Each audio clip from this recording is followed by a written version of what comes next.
আসসালামু আলাইকুম। প্রিয় দর্শক, আজ সন্ধ্যায় প্রধান উপদেষ্টার যে ভাষণটা হলো, সেই ভাষণটা নিয়ে উনি অনেক বড় ভাষণ দিয়েছেন, অনেকগুলি ইস্যু নিয়ে এসেছেন। সবগুলি নিয়ে আলোচনা করা যায়, কিন্তু আমি সবগুলি নিয়ে আলোচনা করব না। আমি তাৎক্ষণিকভাবে কেবল নির্বাচনের তারিখ নিয়ে দু তিনটা কথা বলতে চাই। উনি ঘোষণা করেছেন যে আগামী বছরের এপ্রিলের প্রথমার্ধের শুরুর দিকের যে কোনো একদিন নির্বাচন হবে, কোনো সন্দেহ নেই। এই জন্য ওনাকে ধন্যবাদ দিতে হবে এই কারণে যে উনি অনেক বলা করার পর উনি একটা নির্বাচনের সুনির্দিষ্ট তারিখ ঘোষণা করলেন। আগে তো একটা অনির্দিষ্ট অবস্থায় ছিল, মানুষ বুঝতে পারছিল না কবে নির্বাচন হবে। এই তারিখ দেওয়াটা আমি মনে করি একটা পজিটিভ দিক। কিন্তু পাশাপাশি আমি এটাও বলতে চাই যে এপ্রিলের ফার্স্ট উইক কেন, এপ্রিলের মাঝামাঝি কেন, মাঝামাঝি সময় প্রথমার্ধ কেন, ওই সময় করলে কি লাভ, অথবা এর আগে করলে কি ক্ষতি, জানুয়ারিতে করলে কি ক্ষতি, জুনে করলে, জুনে প্রথমে করতে চেয়েছিলেন জুন পর্যন্ত, ওটাকে এগিয়ে এনে এপ্রিল করেছেন, এটা একটা পজিটিভ দিক, কোনো সন্দেহ নাই। কিন্তু তার আগে কেন নয়? উনি বলেছিলেন, আগের থেকে বলেছিলেন যে ম্যাক্সিমাম রাজনৈতিক দলগুলো যা চাইবে, যেভাবে চাইবে উনি সেভাবেই নির্বাচনের কথা বলবেন। উনি যখন জাপান গেলেন, জাপান যে উনি বললেন যে একটি মাত্র দল ডিসেম্বরে নির্বাচন চায়। তারপরে ঐক্যমত্য কমিশনের যে সভাটা হলো, দ্বিতীয় পর্যায়ের সভা, সেখানে তার সঙ্গে প্রায় 28টা রাজনৈতিক দল দেখা করেছে, এবং এই 28টা দলের মধ্যে 25টা দলই বলেছে তারা ডিসেম্বর কিংবা তার আগে নির্বাচন চায়। আর আমি পরে শুনেছি 3 তারিখে আমি দেখলাম একটা অনুষ্ঠানে জামাতের পক্ষ থেকে বলা হলো তারা এপ্রিলের মধ্যে নির্বাচন চায়। তাহলে বিষয়টা কি দাঁড়ালো? প্রধান উপদেষ্টা জামাতের পক্ষ নিলেন, বিএনপি সহ আর বাংলাদেশের যে 25টা দল, নিবন্ধিত দল, বললেন যে তারা ডিসেম্বরের মধ্যে নির্বাচন চায়। উনি সেটাকে উপেক্ষা করলেন। কেন করলেন? এটা কি ইচ্ছাকৃত? আমার মনে হয় এটা ইচ্ছাকৃত। উনি বিএনপিকে বোঝানোর চেষ্টা করলেন, তোমরা যত কিছুই বলো না কেন, তোমাদের কথা কোনো গুরুত্ব আমার কাছে নেই, আমি যেভাবে চাইবো সেভাবে হবে ইলেকশন।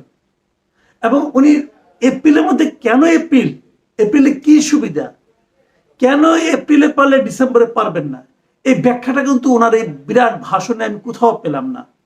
এবং ওনার যে ভাষণ, উনি কেন করিডোর দিতে চাচ্ছেন, করিডোর মানে আপনার এই মানবিক চ্যানেল যেটা, সেটা কেন দিতে যাচ্ছেন, উনি কেন বন্দর ভাড়া দিতে যাচ্ছেন, উনি হজ কিভাবে করাচ্ছেন, উনি কিভাবে আরো কি কি কাজকর্ম করছেন, এগুলো যে ফিরিস্তি দিলেন, এটা আমরা আগেও দেখেছি।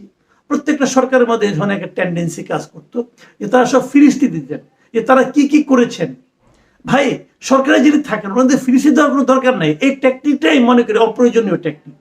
পৃথিবীর অন্য কোনো দেশে ফিরিস্তি দেয় বলে আমার কাছে মনে হয় না। আপনি কি করেছেন সেটা আপনি বলার দরকার পড়ে না, এটা তো আমরা জানি।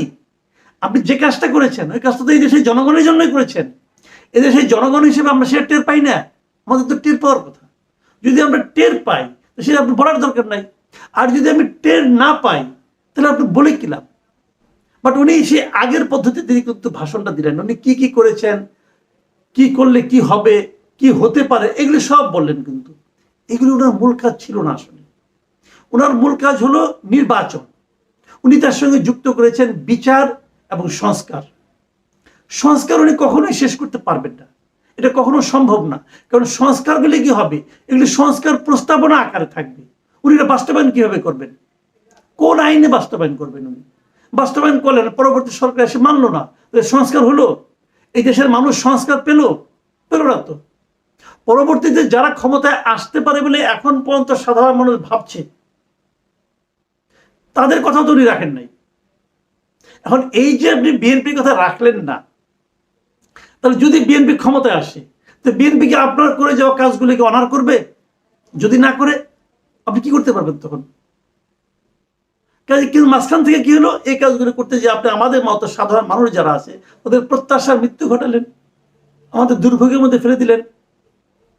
কাজে এতে লাভটা কি? আমার কি যেন মনে হয় যে এটা হলো কি, ম্যাক্সিমাম রাজনৈতিক দল, ম্যাক্সিমাম সাধারণ মানুষ, তাদের যে প্রত্যাশা, সেই প্রত্যাশাকে উনি ইগনোর করলেন।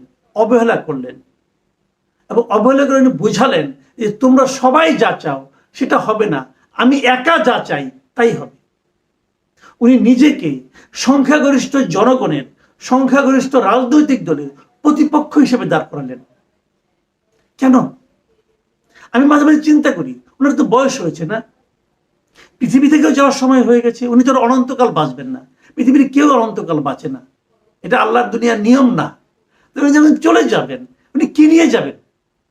অথচ ওনার সুযোগ ছিল, কিন্তু ওনার সুযোগ ছিল। উনি এমনিতে সম্মানিত ব্যক্তি, নোবেল পেয়েছেন, অনেক সম্মানিত, যেভাবে পেয়েছেন তো অনেক সম্মানিত ব্যক্তি। এখন উনি কিন্তু সমস্ত রাজনৈতিক দলের মাথার মণি হয়ে থাকতে পারতেন, এদেশের মানুষের মাথার মণি হয়ে থাকতে পারতেন, মানুষটাকে মাথায় করে রাখত যদি উনি জনমতকে সম্মান দেখাতেন। এবং জনমতকে সম্মান দেখানোর সর্বশেষ সুযোগটাও উনি আজকে নষ্ট করলেন। এতদিন যা বলেছেন বলেছেন। উনি যদি বলতেন যে আমি ডিসেম্বরে নির্বাচন দেব, তাহলে সমস্ত দেশের মানুষ ওনাকে সম্মান করত এবং বলতো উনি যা করেছেন ভালো করেছেন। এবং আর ডিসেম্বরে আসতে আমাদের 6 মাস বাকি আছে, এই 6 মাসে ওনার এই সংস্কার প্রস্তাবনাগুলি কি এক জায়গায় আনা যাবে না? আর এক গো ধরেছেন বিচার সম্পন্ন করবেন, আপনি বিচার সম্পন্ন করতে পারবেন? লুৎফুজ্জামান বাবু সাহেবের কথা মনে আছে, এই ভদ্রলোকের ফাঁসির আদেশ হয়েছিল আরো 13 বছর আগে, সেই ফাঁসিকে বাস্তবায়ন করা গেছে, কেউ করতে পারছে? পায়নি তো। এটাই স্বাভাবিক বিচারিক প্রক্রিয়া। বিচার তো তাড়াতাড়ি হবে না, বিচার তো দেরি হবে। তাহলে উনি এই 7 মাসে 8 মাসের মধ্যে কি বিচার করবেন? সেই এরকম যে তৈরি করে বিচার করতে চান, সেটা কি আন্তর্জাতিক অঙ্গনে গ্রহণযোগ্য হবে? বিচারের নামে এই দেশে এখন কি চলছে এটাকে আমরা দেখছি না। একটা হত্যা প্রচেষ্টা হয়েছে, হত্যা হয় নাই কিন্তু, একটা হত্যা প্রচেষ্টা হয়েছে বলে বলছেন, তার জন্য 200-300 লোককে আসামি করছেন, সমস্ত শিল্পীদেরকে আসামি করছেন, করে করে আবার জেলে ঢুকাচ্ছেন, তাদের আবার জামিন হচ্ছে না। এগুলো আমরা দেখছি না। মাঝখানে আমরা ডেভিড বার্গম্যানের একটা লেখা পড়লাম, উনি এটাই বলেছেন কিন্তু যে বিনা মানে আপনার কারণে এই যে জামিন দেওয়া, বিনা তদন্তে তাদের জামিন, বিনা তদন্তে গ্রেপ্তার করা, জামিন না দেওয়া, এগুলি কোনো সুবিচারের নমুনা নয়। এবং এটা ওনার আমলে হচ্ছে, এই ইউনূস সাহেবের আমলে হচ্ছে, মব কালচার ইউনূস সাহেবের আমলে হচ্ছে। এগুলি কি ভালো কিছু? ভালো কিছু না। এবং এটাকে উনি আরো দীর্ঘায়িত করতে চাচ্ছেন। আমি জানি না শেষ পর্যন্ত বিএনপি কি করবে। আমি মনে করি বিএনপির সংঘাতে না যাওয়া ভালো। বিএনপি আজকে আলোচনায় বসেছে, হয়তো আমার এটা প্রচারিত হতে হতে বিএনপির সিদ্ধান্ত আমরা জেনে যাব, কি হবে আমি জানি না। কিন্তু আমি মনে করি উনি যখন গো ধরেছেন, দেশটাকে যেন সংঘাতের দিকে কেউ নিয়ে না যায়, আমরা সংঘাত চাই না। উনি যখন গো ধরেছেন, আমি মনে করি বিএনপি কি করবে আমি জানি না, তবে আমি মনে করি এটা নিয়ে সংঘাতের দিকে যাওয়া প্রয়োজন নাই। আর নির্বাচনটা হোক, শান্তিপূর্ণভাবে নির্বাচনটা হোক। আরেকটা কথা বলে শেষ করি, সেই নির্বাচন ডক্টর ইউনূসের অধীনে হয়। ডক্টর ইউনূস সাহেব এ পর্যন্ত যত কাজ করেছেন, সেই এনসিপির গঠন থেকে শুরু করে আজকে নির্বাচনের তারিখ ঘোষণা করা পর্যন্ত, উনি কিন্তু নিরপেক্ষতা বজায় রাখতে পারেননি। ম্যাক্সিমাম দলের কাছে ওনার গ্রহণযোগ্যতা আমি মনে করি সেই পর্যায়ের নাই। ওনাকে নিরপেক্ষ বলা যাবে না। আমরা একটা নিরপেক্ষ সরকারের অধীনে নির্বাচন চাই। প্রিয় দর্শক, এখন এ পর্যন্তই। আল্লাহ হাফেজ।